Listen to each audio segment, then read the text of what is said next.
Just over a week ago, a video of Canada's Prime Minister, Justin Trudeau, getting pranked was released on YouTube for the whole world to see. In the video, two Russian pranksters and an accomplice posed as Greta Thunberg. They managed to get a bizarre recording where they and Trudeau cover a ridiculously wide-ranging number of topics, with frequent references to South Park characters and World War III. Despite having met Greta in real life, it took Trudeau just about 10 minutes of conversation to realize that he wasn't talking to the real Greta Thunberg. But just who were the people behind the prank? Why did the most powerful man in Canada fall for it?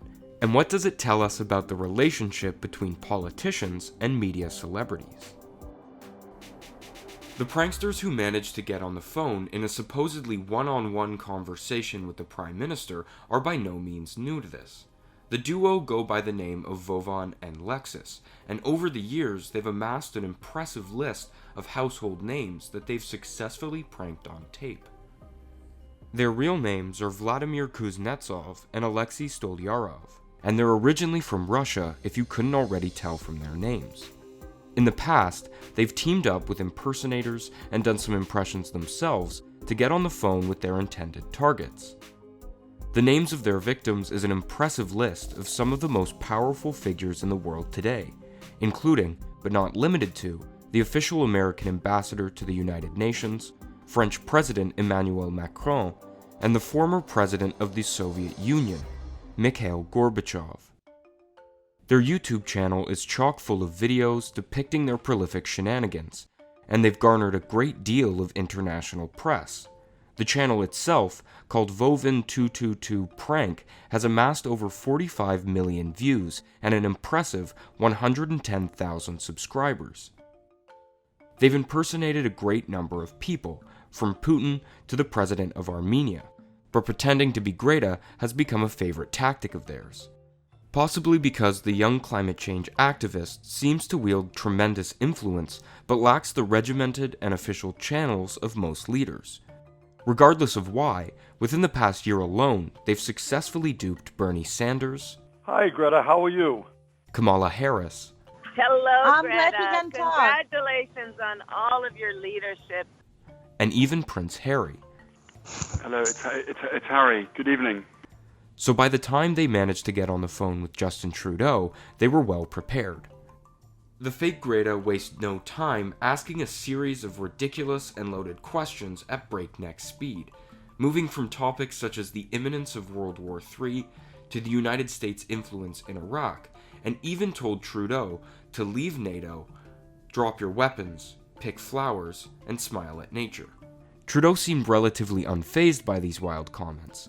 Even when Greta called Trump the main bastard who was doing everything to kill us, Trudeau managed to remain poised, and responded in a cool and collected manner that one would expect him to if he were speaking to the real Greta Thunberg, not alluding to any biases and treating the questions as if they were sincere.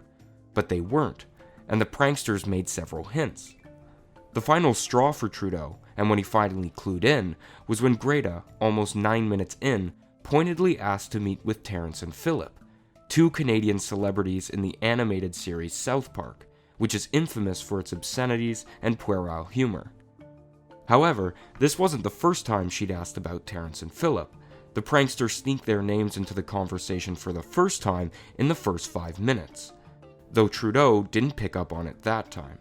The clip has raised some eyebrows and definitely provoked a lot of laughs.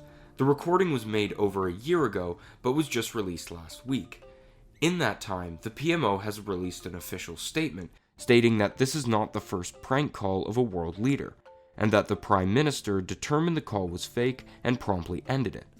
To be fair, his office was right. Vovin and Lexus are prolific and great at what they do. Even Boris Johnson took over 18 minutes to realize that he wasn't talking to the real Prime Minister of Armenia, back when Boris was just the United Kingdom's foreign secretary. Additionally, the call took place within days of Ukraine International Airlines flight PS-752 being shot down, killing all passengers and crew on board, including 57 Canadian citizens. Trudeau's office claims that he had taken over 85 calls from world leaders offering their condolences, and it's amidst that confusion that the pranksters were able to get a hold of Trudeau. Although that final detail might detract from the lighthearted fun that this video intends to be, it's still tremendously funny. Trudeau was a good sport about the whole thing, despite these two Russian pranksters definitely getting the better of him. Past the laughs, it raised real questions on the influence media figures can have on our top politicians, and with enough supposed media influence, casual access to world leaders is surprisingly easy. We've seen the Kardashians at the White House, Justin Bieber receive a Diamond Jubilee Award from Stephen Harper, and even Kanye West run for president. The fact that these two Russian jokesters have managed to get into contact with such an expansive list of the world's foremost diplomats, celebrities, and international leaders by using an exaggerated caricature of a 17-year-old climate change activist, and profiting off of their failure to realize it, calls into question not only the credibility of these world leaders, but who they deem fit to discuss the most complex and divisive issues of our age.